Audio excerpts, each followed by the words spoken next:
Hello friends, मैं लक्ष्य और आपका स्वागत है आपके अपने यूट्यूब चैनल मैथ विथ लक्ष्य में। तो जैसा कि आप सबको पता है कि हम लोगों ने कल चतुर्भुज के कुछ सवालों को हल किया था, जिसमें से एक सवाल हमारा रह गया था।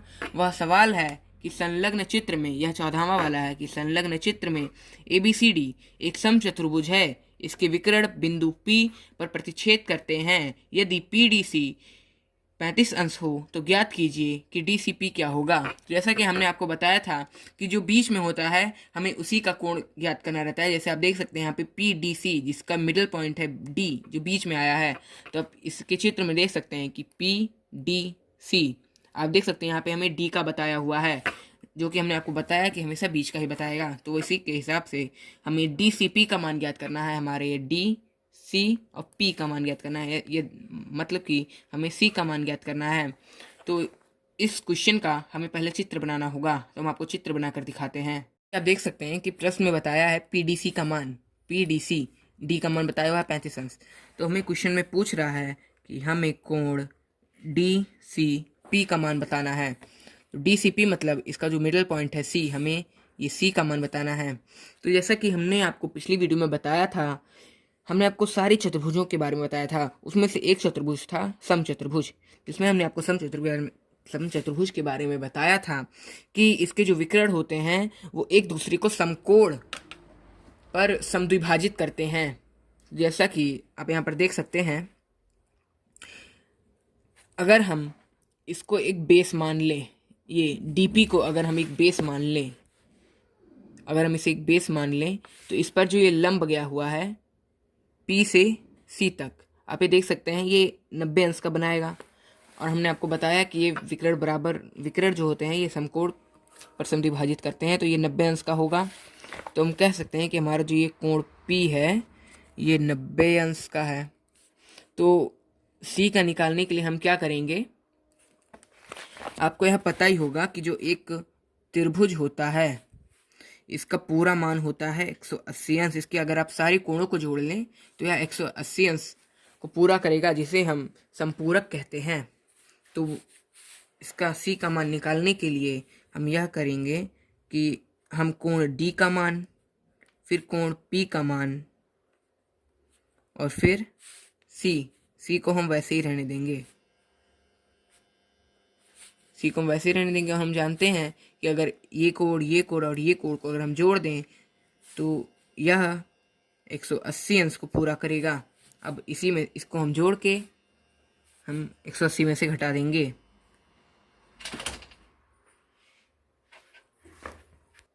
कोण C को हम रोक लेंगे और यहाँ पर 180 अंश लिख के इसको जोड़ के हम यहाँ लिखेंगे माइनस, क्योंकि आप जानते हैं ये प्लस में तो इधर जाके माइनस में जाएगा। 125 अंश कोण C बराबर, इसको हम घटा लेंगे तो हमें मिल जाता है 55 अंश। मतलब हमें पता चल गया जो कोण C है ये कितने अंश का है, 55 अंश का। तो हमारा जो पहला क्वेश्चन था DCP का मान, तो हमने यहाँ पे लिख सकते हैं कि यह है 55 अंश। हमारा यह पहला आंसर हो गया। फिर इसका जो दूसरा क्वेश्चन था वह था कि DAB, हमारा जो है DAB, हमें ये ए पूरे का पूछ रहा है। तो चलिए हम इसे भी निकालते हैं। जैसा कि आपने उस चित्र में देखा कि यहाँ पे DAB हमें इस बार यहाँ का मान पूछ रहा है।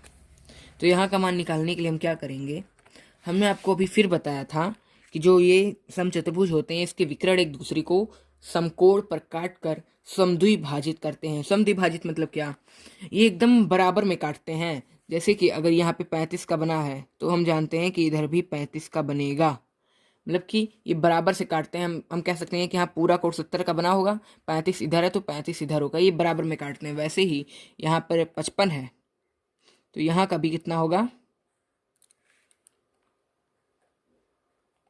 55 अंश।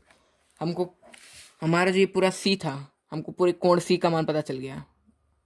अब हम यह भी जानते हैं कि इसके जो विकर्ण होते हैं वो बराबर होते हैं।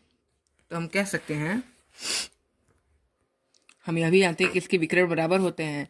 तो हमने आपको ये भी बताया था एक चक्कर कि हमारी जो कोण A ये कोण C के बराबर और जो ये कोण B है ये कोण D के बराबर क्यों है, ये होगा क्यों? क्योंकि अगर विकर्ण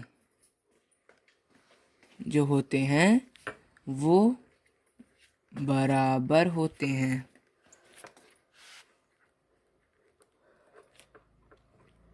और विकर्ण हर चतुर्भुज में बराबर नहीं होते हैं, कुछ चतुर्भुज में नहीं होते हैं। जैसे कि एक समलंब हो गया हमारा, उसमें जो विकर्ण होते हैं वो बराबर नहीं होते हैं, सम चतुर्भुज में बराबर होते हैं। तो हमने आपको यहाँ बताया कि a बराबर c, जबकि हमने यहाँ पर c का पूरा मान निकाल लिया है, तो हम कह सकते हैं कि a का भी पूरा मान कितना होगा। हम इसे जोड़ लेंगे, हमारा पूरा आ गया 55 55 110। तो हम कह सकते हैं कि हमारा जो ये a का मान है ये भी 110 होगा। तो हमें क्वेश्चन में पूछा हुआ था कि कोण डी ए और बी का मान बताना है, डी ए बी, जबकि हमने यहाँ पे निकाल लिया कि a का मान हमारा कितना आ गया 110 अंश। ये भी हमारा आंसर हो गया। फिर हमारे नेक्स्ट क्वेश्चन में पूछा हुआ है ए बी सी का मान। हमारा ये ए हो गया, बी हो गया और ये सी। इस बार हमें बी पूरा पूछ रहा है, हमें पूछ रहा है कोण A B C, A B C. इसको निकालने के लिए हम क्या करेंगे, आप देख पा रहे होंगे यहाँ डी पर हमारा 35 अंश का है। हमने आपको अभी पहले भी बता दिया कि यहाँ भी 35 अंश का होगा, क्योंकि ये समद्विभाजित करते हैं तो जितना इधर होगा उतना इधर होगा। तो 35 35 70। हम कह सकते हैं कि जो अगर ये पूरा जो कोण डी है हमारा, यह कितने अंश का है 70 अंश का, और जिसका आधा 35 इधर और 35 इधर होगा।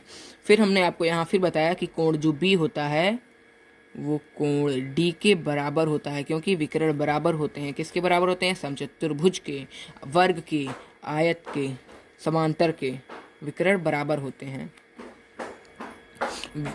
आमने सामने के कोण जो होते हैं वो बराबर होते हैं। तो हम यहाँ पर कह सकते हैं कि यहाँ पर पूरा 70 आया है, तो हमारा बी पर भी क्या होगा 70 अंश का कोण बनेगा। ए बी सी बराबर 70 अंश, ये भी हम कह सकते हैं। हमारा यह क्वेश्चन सॉल्व हो गया। अब हमारा आज का नया टॉपिक है वृत्त के ऊपर। तो चलिए हम आपको वृत्त के बारे में बताते हैं। जैसा कि आप देख पा रहे होंगे हमारा टॉपिक वृत्त के ऊपर है। ये हमारा एक वृत्त है, इसको हम इंग्लिश में सर्कल कहते हैं। और सर्कल का जो ये बाहरी छोर होता है, ये पूरा ये जो आप ये देख पा रहे होंगे, इसको हम परिधि कहते हैं। क्या कहते हैं इसको? परिधि।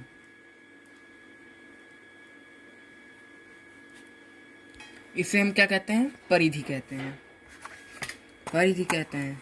अब जैसे कि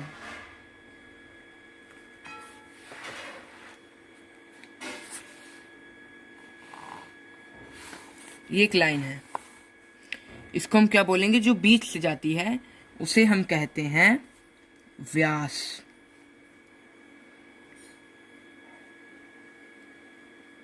उसे हम क्या कहते हैं? व्यास, व्यास कहते हैं।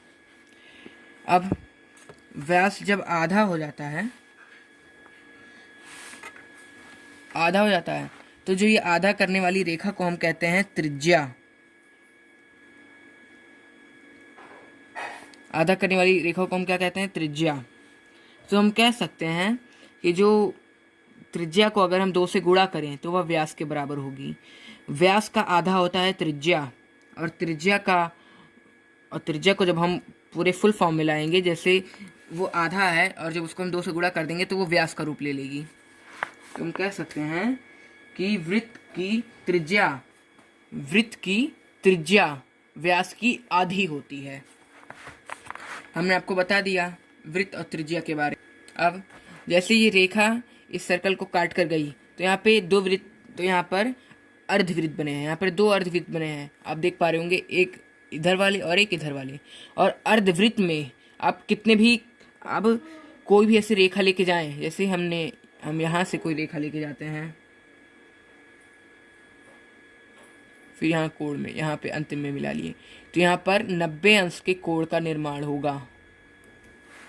हमेशा यहाँ पर 90 अंश के कोण का निर्माण होगा। अगर आप कैसी भी कोई रेखा लेके जाएं, अगर हम ये ऐसे लेके जाते हैं, फिर तब भी यहाँ पर 90 अंश के कोण का निर्माण होगा। अर्धवृत्त में हमेशा 90 अंश के कोण का निर्माण होता है।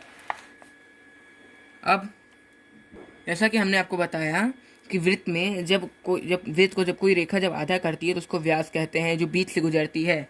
लेकिन अगर कोई रेखा बीच से होकर ना गुजरे, साइड से अगर गुजरे, तो उसे हम क्या कहेंगे? तो उसे हम जीवा कहते हैं। उसे हम क्या कहते हैं? जीवा कहते हैं। हमने आपको इतना बता दिया इसके बारे में। हमने आपको क्या क्या बताया? हमने आपको बताया हम कि वृत्त की जो त्रिज्या होती है वह व्यास की आधी होती है। अगर त्रिज्या में हम 2 से गुणा कर दें तो वह व्यास के बराबर हो जाएगी। और हमने आपको बताया कि सर्कल की जो बाहरी होती है, बाहरी जो लाइन होती है उसे हम परिधि कहते हैं। अब जो बीच से लाइन गुजरती है उसे हम व्यास कहते हैं, और जो साइड से कहीं होके गुजरे उसे हम जीवा कहते हैं। वृत्त की सबसे बड़ी जीवा कौन सी होती है? व्यास की होती है, जो बीच से होकर गुजरती है। अगर आप यहाँ से खींचेंगे तो इसकी लंबाई छोटी होगी, लेकिन जो बीच से खींचेंगे आप उसकी लंबाई अधिक होगी। तो वृत्त की सबसे बड़ी जीवा व्यास होती है। और हम आपको बताते हैं कि जैसे कि आप यहाँ पर देख पा रहे होंगे, यहाँ पर एक सर्कल है, एक बीच से एक व्यास गई हुई है, एक यहाँ पर त्रिज्या गई हुई है। और हमने आपको यहाँ पे क्या क्या बताया? यहाँ पर एक त्रिज्या है, और जो ये आप ये देख पा रहे होंगे, ये इसको हम कहते हैं लघु चाप। क्या कहते हैं इसे? लघु चाप। और मतलब जो ये यहाँ से यहाँ तक इसे लघु चाप कहते हैं। और फिर यहाँ से जो आप ये पूरा देख पा रहे होंगे, इसे हम क्या कहते हैं?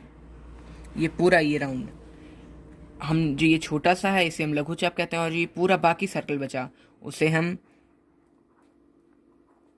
दीर्घ चाप कहते हैं। एक लघु चाप होता है और एक दीर्घ चाप होता है। तो हमने आपको सर्कल के बारे में कुछ इंफॉर्मेशन दी, तो उसी से संबंधित हम कुछ सवालों को हल करते हैं। जैसे कि हमारा एक पहला सवाल है, संलग्न चित्र में O वृत्त का केंद्र है। आप ये देख पा रहे होंगे, O वृत्त का केंद्र है। वृत्त की त्रिज्या OA, ये वृत्त की त्रिज्या है। और त्रिज्या कहते किसे हैं? त्रिज्या उसे कहते हैं जो व्यास के बीच से जाती है और परिधि तक टकराती है। अगर परिधि तक ना टकराए तो वो त्रिज्या है ही नहीं, वो मिडिल पॉइंट से जाएगी और परिधि तक टकराएगी, उसे हम त्रिज्या कहते हैं। तो यहाँ पे OA की लंबाई, जो ये त्रिज्या है हमारी, उसकी 10 सेंटीमीटर है, तथा वृत्त की जीवा AB पर लंब, ये वृत्त की जीवा है। हमने आपको बताया नहीं कि जो बीच से जाती है उसे हम व्यास कहते हैं, और जो साइड से कहीं जाए उसे हम जीवा कहेंगे। तो AB पर लंब OM की लंबाई 6 सेंटीमीटर है। आपने लंब तो पढ़ा होगा, लंब, आधार और कर्ण। कर्ण किसे कहते हैं? जो तिरछे साइड का होता है, लंब जो सीधा होता है, और बेस जिसके ऊपर दोनों भुजाएं रखी होती हैं उसे हम बेस कहते हैं। जैसे कि आप यहाँ पे क्वेश्चन में दिया है कि वृत्त की जीवा AB, ये वृत्त की जीवा है। OM की लंबाई 6 सेंटीमीटर, OM की लंबाई 6 सेंटीमीटर है, जो कि यहाँ पे बताया हुआ है लंब। और हमने आपको बताया कि ये कर्ण, ये लंब और ये आधार। तो इसमें कह रहा है तो हमें जीवा की लंबाई ज्ञात करनी है, जो ये जीवा है हमारी AB की लंबाई ज्ञात करनी है। तो इसको हम पाइथागोरस की परिमेय से निकालेंगे। जैसे कि हमारा सर्कल है, आप यहाँ पे देख पा रहे होंगे, सर्कल है, हमें OA की लंबाई बताई हुई है 10 सेंटीमीटर। इसका एक सूत्र होता है,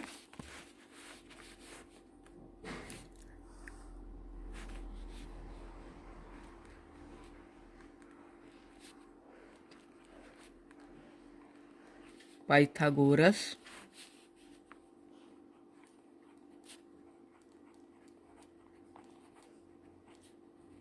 के परिमेय से। इसका सूत्र होता है कि हमारा कर्ण स्क्वायर बराबर लंब स्क्वायर प्लस आधार स्क्वायर।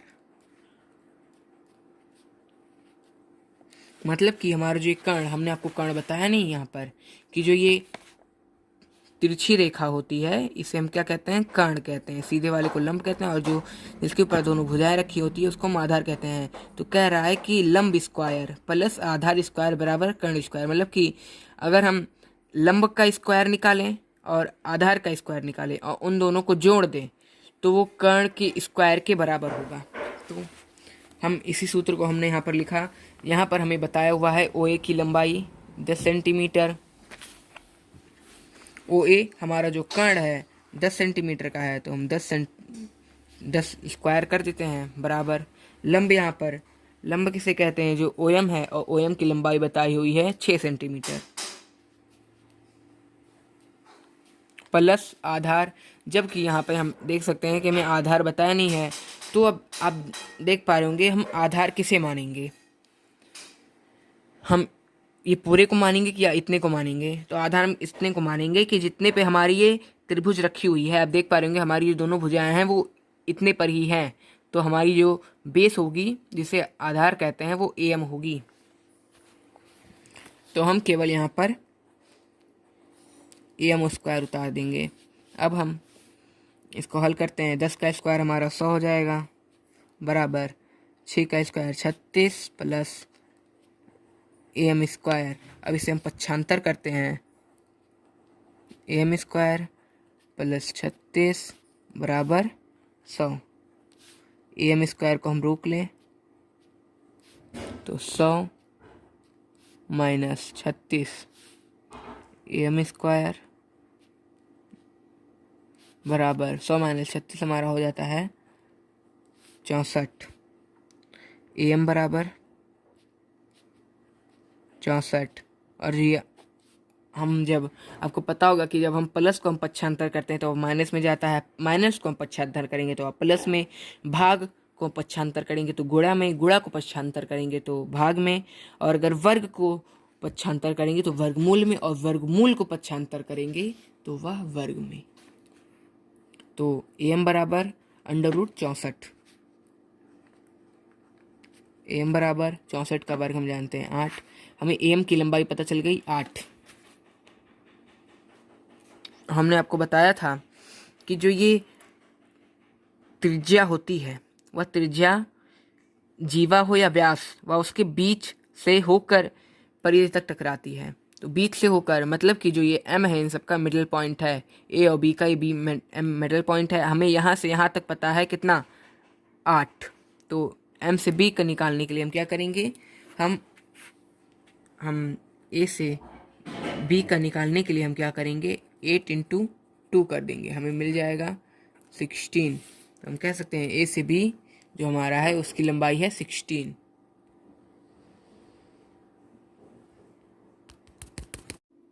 इसी से संबंधित हमारा तीसरा सवाल है, किसी वृत्त की त्रिज्या की लंबाई 6 सेंटीमीटर है तथा जीवा की लंबाई 8 सेंटीमीटर है, तो वृत्त के केंद्र से जीवा पर खींचे गए लंब की लंबाई ज्ञात कीजिए।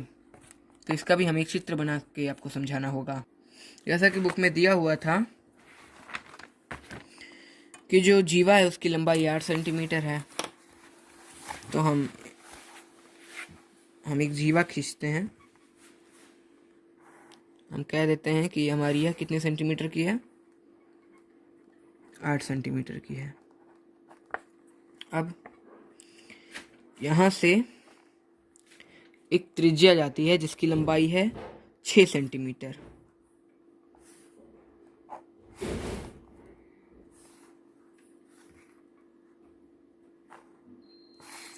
ये त्रिज्या इसे होती है, ये है 6 सेंटीमीटर की।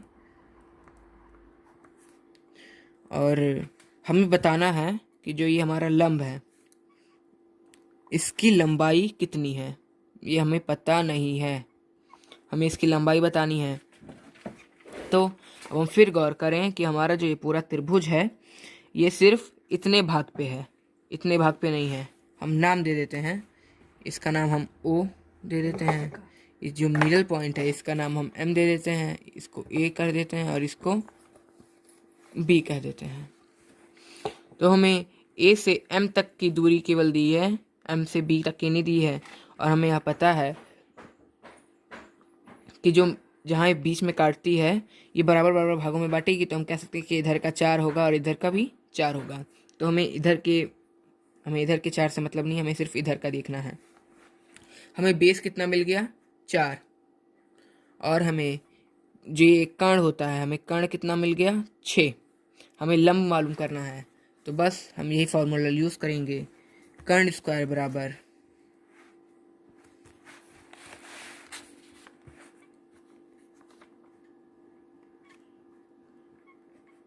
कोण स्क्वायर बराबर लंब स्क्वायर प्लस आधार स्क्वायर। हमें कर्ण मालूम है 6 स्क्वायर बराबर लंब कितना मालूम है, हमें नहीं मालूम है।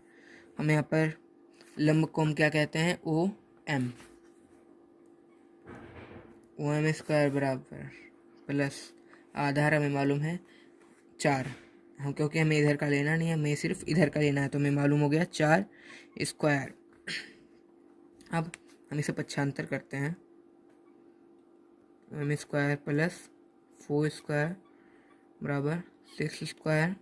ओ एम स्क्वायर को हम रोक लें तो ये 36 हो गया, 6 का वर्ग, इसका होता है 16 प्लस में इधर माइनस में जाएगा 16। ओ एम स्क्वायर बराबर इसमें से हम इतना घटा देंगे, हमें मिल गया 20। ओ एम को अगर हम रोक लें, हमने आपको बताया कि स्क्वायर जब पक्षांतर होता है तो वो वर्गमूल में चला जाता है, तो इसका उत्तर कितना आएगा, वर्गमूल 20। हम इसे हल करेंगे, हमारा जो आंसर मतलब कि हमारा सही उत्तर वर्गमूल 20 होगा। अब हम अगले सवाल पर चलते हैं। तो आगे के सवाल को हम आपको कल बताएंगे क्योंकि वीडियो काफ़ी लंबी हो रही है। तो तब तक के लिए जय हिंद जय भारत। हम आपको सारी वीडियो का लिंक हम आपको डिस्क्रिप्शन में दे देंगे, आप जाकर उसे देख सकते हैं। Thanks for watching.